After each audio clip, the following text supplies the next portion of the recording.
I never thought I'd be the kind of person who'd have to choose between paying rent and buying diapers, but here I was, staring at my bank account with exactly $43 to my name. My son Mason was only 8 months old, and every day felt like I was drowning in responsibilities I never saw coming. The father had disappeared the moment I told him I was pregnant, leaving me with nothing but empty promises and a growing belly. I'd moved back to Pueblo to be closer to family, thinking my sister would be the support system I desperately needed. After all, blood is thicker than water, right? That's what our mom always used to say before she passed away 3 years ago.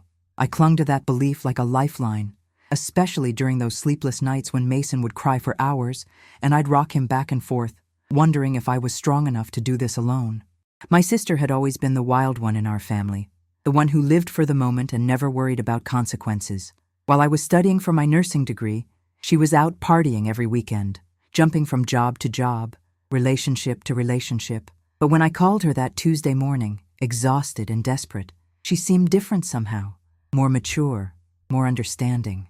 "Of course I'll watch Mason for you," she said without hesitation when I explained that I had 3 back-to-back shifts at the hospital and my usual babysitter had canceled last minute. "You know I love that little guy. He'll be safe with me, I promise." Her voice carried a warmth I hadn't heard in years, and for the first time in months, I felt like maybe everything would be okay. Maybe I wasn't as alone as I thought. Maybe family really did mean something after all. The relief that washed over me was overwhelming as I packed Mason's diaper bag, carefully writing out his feeding schedule and nap times on a piece of paper. I showed her where I kept his formula, his favorite blanket, the specific way he liked to be held when he got fussy. She listened attentively, nodding at all the right moments, even taking notes on her phone. "Don't worry, Brittany," she said, bouncing Mason gently in her arms as he giggled and reached for her earrings. "We're going to have so much fun together, aren't we, buddy?" Watching them together, seeing how naturally she held him, how he seemed to calm down in her presence, I felt my anxiety start to melt away. This was my sister, the same person who used to braid my hair when I was scared during thunderstorms, who taught me how to ride a bike, who held me when I cried after my first heartbreak. I kissed Mason's forehead one last time before heading to work, inhaling that sweet baby smell that always made my heart ache with love. "Mommy will be back soon, sweetheart," I whispered against his soft skin. He was wearing his favorite onesie, the blue one with little elephants that made his eyes look even brighter. As I walked to my car, I turned back to wave, and there they were in the doorway, my sister holding my whole world in her arms, both of them waving back at me. The image burned itself into my memory, a picture of trust and family and hope. I drove to work that morning with a lighter heart than I'd had in months, actually humming along to the radio for the first time since Mason was born. Finally, I thought. Finally, I had someone I could count on. The 3 days passed in a blur of 12-hour shifts, demanding patience and the constant exhaustion that came with being a new nurse in a busy hospital. But every time I felt overwhelmed, I'd think about Mason safe at home with my sister, probably taking his afternoon naps and eating his meals on schedule. She'd been sending me pictures throughout the week, Mason in his high chair with food all over his face, Mason playing with his toys, Mason sleeping peacefully in his crib. Each photo was a small gift that got me through the hardest moments of those long shifts. My co-workers even commented on how much more relaxed I seemed, how I wasn't constantly checking my phone with that worried expression I usually wore. "It's amazing what a little help can do," I told them, feeling grateful for the first time in months. But something felt off when I got home that Friday evening, 2 hours earlier than expected, because we'd had a surprisingly quiet night in the ER. The house was too quiet, too clean, like someone had been trying to erase evidence of a baby ever being there. Mason's toys were all put away, his high chair was spotless, and there wasn't a single diaper or bottle in sight. I called out for my sister, my voice echoing through the empty rooms, but got no response. A cold dread started to settle in my stomach as I checked every room, looking for any sign of my son. The silence was deafening, broken only by the sound of my own heartbeat pounding in my ears. Where were they? Why wasn't Mason here, babbling and reaching for me like he always did when I came home?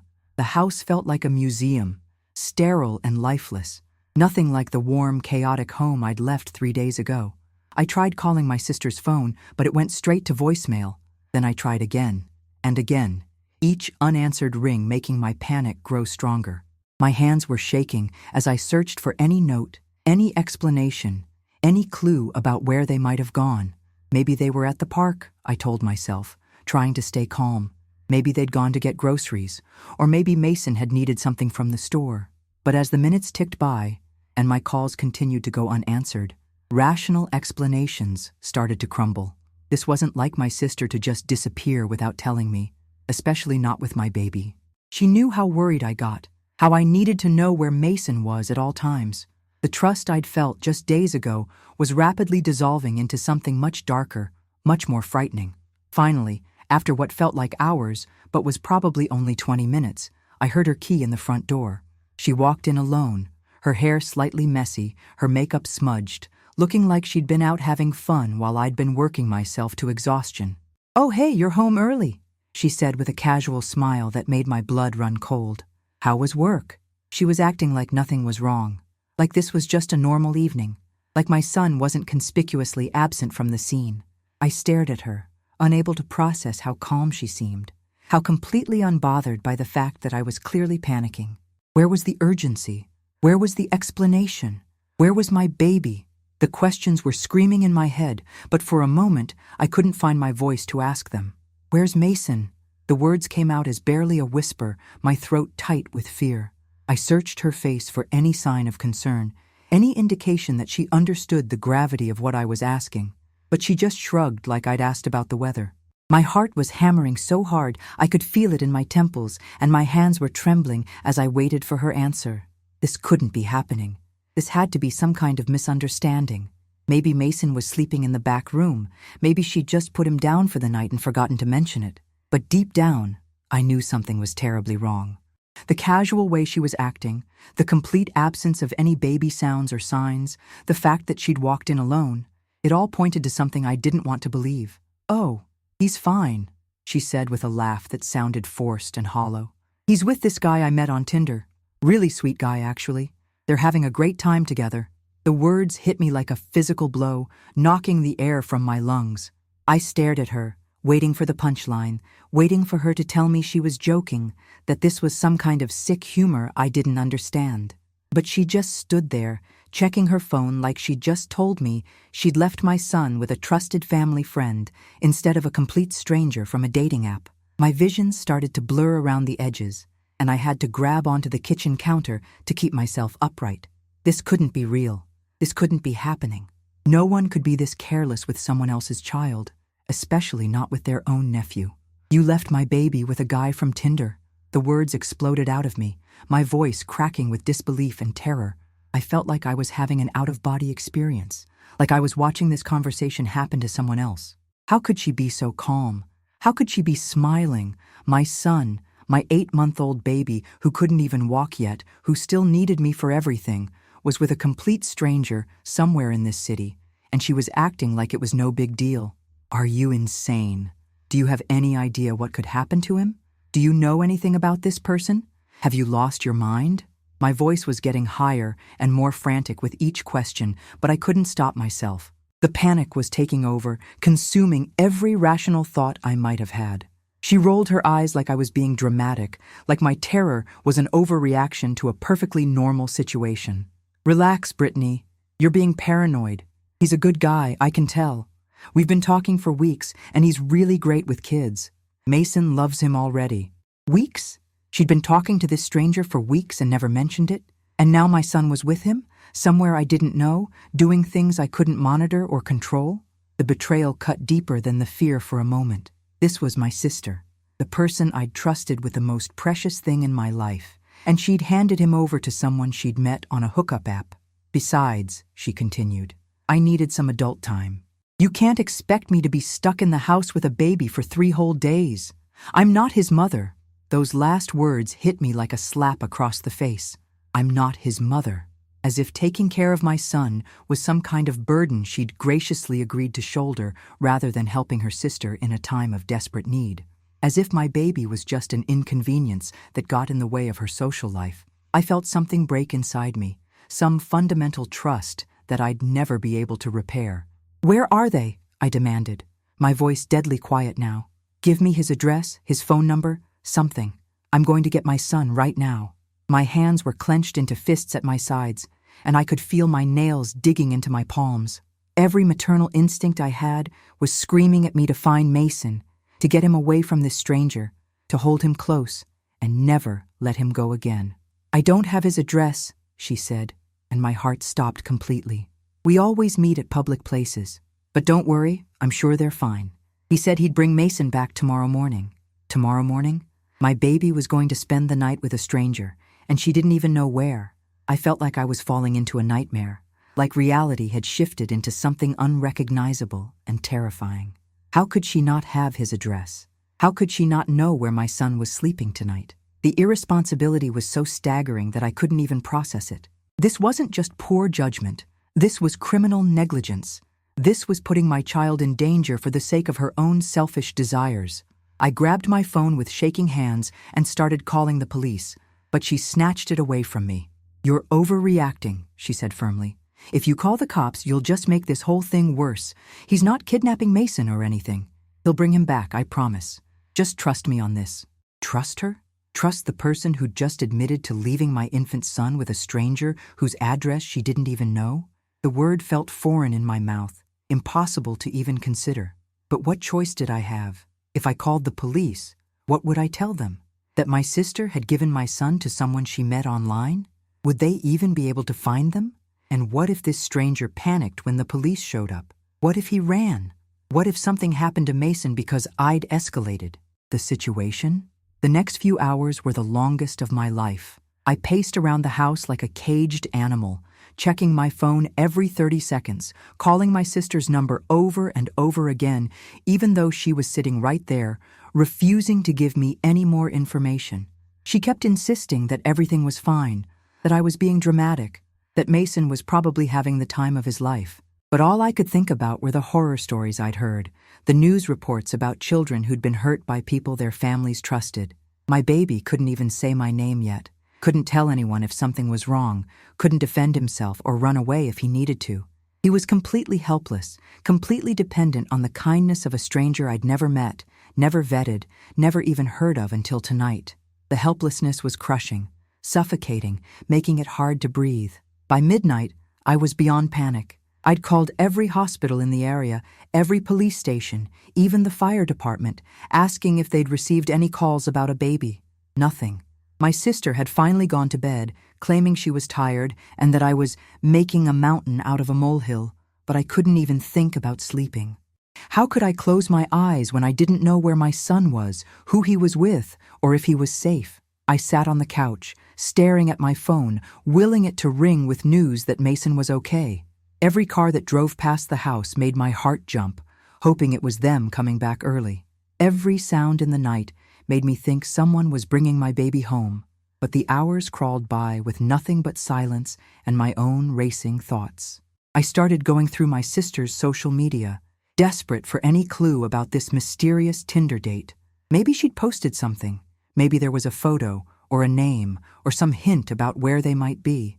Her Instagram was full of the usual stuff: selfies, food photos, pictures of nights out with friends.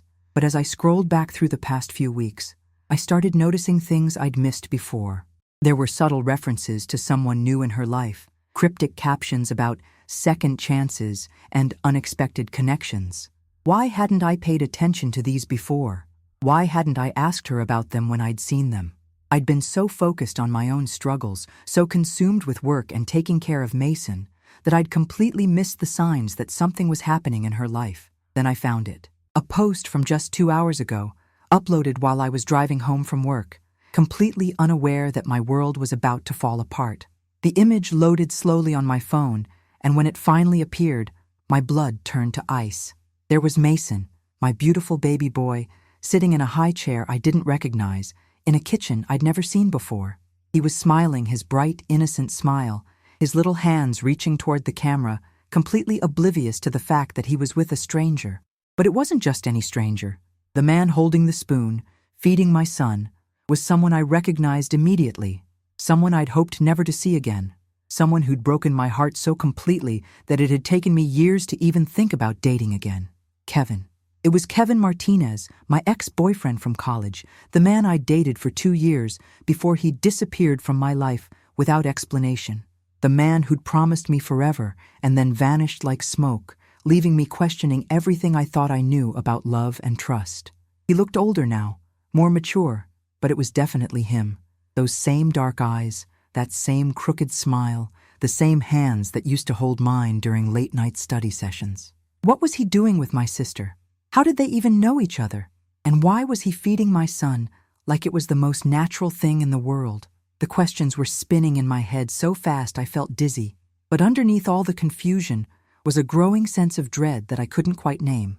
I screenshot the photo and stared at it, zooming in on Kevin's face, trying to make sense of what I was seeing. The caption read, "Some people come back into your life when you least expect it. Blessed Sachin's family, Sachin's second chances." Family? What did that mean? Why would she use that word about a guy she'd supposedly just met on Tinder? And why did Kevin look so comfortable, so natural, holding my son? There was something in his expression, something tender and familiar, like he'd done this before. Like this wasn't the first time he'd fed Mason, wasn't the first time he'd held him. The realization hit me like a freight train, so sudden and devastating that I actually gasped out loud. This wasn't a random Tinder date. This was planned. This was deliberate. But why? I ran to my sister's room and shook her awake, my hands trembling as I held up my phone. "This is your Tinder date?" I demanded, my voice barely controlled. "This is the stranger you left my son with?" She blinked at me groggily, then looked at the photo on my screen. For just a moment, I saw something flicker across her face. Surprise, maybe, or fear. But then her expression hardened, and she sat up in bed, suddenly wide awake. "How do you know Kevin?" she asked, and the way she said his name, with such familiarity, such intimacy, made my stomach turn. This wasn't the voice of someone who'd just met him on a dating app. This was the voice of someone who'd known him for a long time. "How do I know Kevin?" I repeated, my voice rising with each word. "He's my ex-boyfriend. We dated for 2 years in college. He's the one who broke my heart and disappeared without a trace. And you're telling me you just happened to meet him on Tinder?" The pieces were starting to come together in my mind, forming a picture so ugly and betraying that I didn't want to believe it. But the evidence was right there in front of me. My sister's guilty expression, the way she'd said his name, the comfortable familiarity in that photo. "How long have you known him?" I demanded. "How long have you been lying to me?" My voice was shaking now, with anger and hurt, and a growing understanding that this betrayal went much deeper than I'd imagined. She looked away, unable to meet my eyes, and I knew. I knew before she said a word that this was bigger than a careless mistake, bigger than poor judgment. This was a conspiracy, a deliberate deception that had been going on for who knows how long. "Brittany," she said quietly, "there's something I need to tell you, something I should have told you a long time ago." The words hung in the air between us like a death sentence, and I felt my legs give out. I sank onto her bed, still clutching my phone, still staring at that photo of my son, with the man who'd once promised to love me forever. Whatever she was about to tell me, I knew it was going to change everything. I knew it was going to destroy whatever was left of the trust between us, whatever was left of the family I thought I had. "Kevin never left town," she whispered, her voice so quiet I had to strain to hear her. "After you two broke up, he came to me. He was devastated, Brittany. He said you'd told him you never wanted to see him again, that you'd blocked his number, that you'd made it clear you were done with him forever." I stared at her in shock, my mind reeling. That wasn't what happened at all. Kevin had simply vanished one day, stopped returning my calls, stopped showing up to our usual places. I'd been the one who was devastated, the one who'd spent months wondering what I'd done wrong, why he'd abandoned me without explanation. "That's not true," I said, but my voice sounded weak even to my own ears. "He's the one who left. He's the one who disappeared." She shook her head, tears starting to form in her eyes. "He said you told him you were pregnant with someone else's baby, that you'd been cheating on him, that the baby wasn't his." The words hit me like physical blows, each one more impossible than the last. Pregnant? Cheating? What was she talking about? I'd never been pregnant in college, never cheated on Kevin, never said any of those things. "I don't understand," I said, my voice breaking. "I was never pregnant in college. I never cheated on him." Why would he say that? Why would he believe that? But even as I asked the questions, a horrible suspicion was starting to form in the back of my mind. A suspicion so terrible that I didn't want to give it voice, didn't want to make it real by speaking it out loud. Because I told him you said those things, she admitted, and the world tilted on its axis. I was jealous, Brittany. You had everything. The perfect boyfriend, the perfect grades, the perfect future planned out. And I had nothing. I was failing my classes. I couldn't keep a relationship for more than a few weeks, and everyone always compared me to you. So when Kevin came to me for advice about some fight you two had, I saw an opportunity. She was crying now, but I felt no sympathy for her tears. All I could feel was a rage so pure and consuming that it scared me. She'd destroyed my relationship, broken my heart, and stolen years of my life based on jealousy, based on her own insecurities and selfishness. You destroyed my life, I said, my voice deadly calm despite the storm raging inside me. You made me think I was unlovable, that I'd done something wrong, that I wasn't worth fighting for. Do you have any idea what that did to me? Do you know how long it took me to trust anyone again? She was sobbing now, reaching for me, trying to touch my hand, but I pulled away like she was poison. And Kevin believed you? He didn't even try to talk to me, to hear my side of the story? The betrayal was coming from all directions now. Not just from my sister, but from the man I'd loved more than anything. The man I'd planned to marry. The man who'd apparently been so quick to believe the worst about me.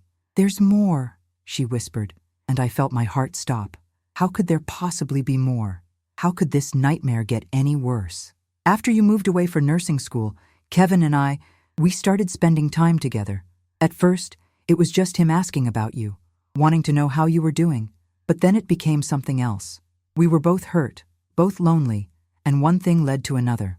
I stared at her, unable to process what she was telling me. She'd slept with my ex-boyfriend? The man she'd driven away from me with her lies? The betrayal was so complete, so devastating, that I couldn't even find words to express how I felt. It was like she'd taken every good memory I had and poisoned it, turned it into something ugly and painful. We tried to make it work, she continued, but we both knew it was wrong. We both knew we were just using each other to try to fill the hole you'd left behind. So we ended it, and Kevin moved to Denver for work. I thought that was the end of it, that I'd never see him again. But then, a few months ago, he moved back to Pueblo, and when I saw him on Tinder, I thought maybe it was fate. Maybe we were supposed to give it another try. I wanted to scream, to throw something, to make her stop talking. Every word was like a knife twisting in my chest, revealing new layers of betrayal and deception. But I forced myself to stay quiet, to listen, because I had a terrible feeling that the worst was yet to come. But when he saw Mason, she said, and her voice broke completely. When he saw your son, he knew immediately. The timing, the way Mason looks, those eyes that are exactly like his. The room started spinning around me, and I felt like I was going to be sick. No, this couldn't be happening. This couldn't be real. Kevin is Mason's father, Brittany. He's known for months, but he didn't know how to tell you. He didn't know if you'd even want to see him after all these years, after everything that happened between us. I looked down at my phone, at the photo of Kevin feeding my son, and suddenly everything made sense. The comfortable familiarity, the tender expression, the way Mason seemed so at ease with him. It wasn't a stranger feeding my baby. It was his father. The man I'd told everyone had abandoned me. The father I'd said wanted nothing to do with his son, had been living in the same city for months, knowing he had a child, wanting to be part of his life, but not knowing how to reach me. And my sister, the person I'd trusted with my deepest pain and my greatest joy, had been the architect of it all. She'd destroyed my relationship with Kevin, kept us apart for years, and now she was playing puppet master with our lives and our son's future. Where are they? I asked, my voice hollow and strange. I need to see them. I need to talk to him. Because despite everything, despite the lies and the betrayal and the years of pain, Kevin was Mason's father. And Mason deserved to know his dad, deserved to have both parents in his life, even if those parents had to figure out how to navigate this impossible situation. She gave me Kevin's address with trembling hands, and I drove through the empty streets of Pueblo like a woman possessed, my heart hammering against my ribs with every mile. When I pulled up to the small house on Maple Street, I could see warm light glowing through the windows, and for a moment, I just sat in my car, trying to prepare myself for what was about to happen. This was the conversation that would change everything, not just for me and Kevin, but for Mason, for our future, for the family we might or might not become. I walked up to the front door on unsteady legs and knocked softly, not wanting to wake my son if he was sleeping. When Kevin opened the door, holding Mason against his chest, both of them looking so peaceful and right together, I felt my heart break and heal at the same time. "Brittany," he said softly, his eyes filling with tears as he looked at me. "I've been wanting to call you for months, but I didn't know how to explain everything. Didn't know if you'd even want to hear from me after what your sister told me all those years ago." I reached out and touched Mason's sleeping face, then looked up at Kevin, really looked at him, and saw the same pain and longing in his eyes that I'd been carrying for years. "We have a lot to talk about," I whispered, and he nodded, stepping aside to let me in. As I walked into his house, into this new chapter of our lives, I realized that sometimes the most beautiful families are born from the most broken beginnings, and sometimes love finds a way to survive even the deepest betrayals. Mason stirred in his father's arms and opened his eyes, looking back and forth between us with that innocent wisdom that babies seem to possess, as if he knew that his family was finally, truly complete.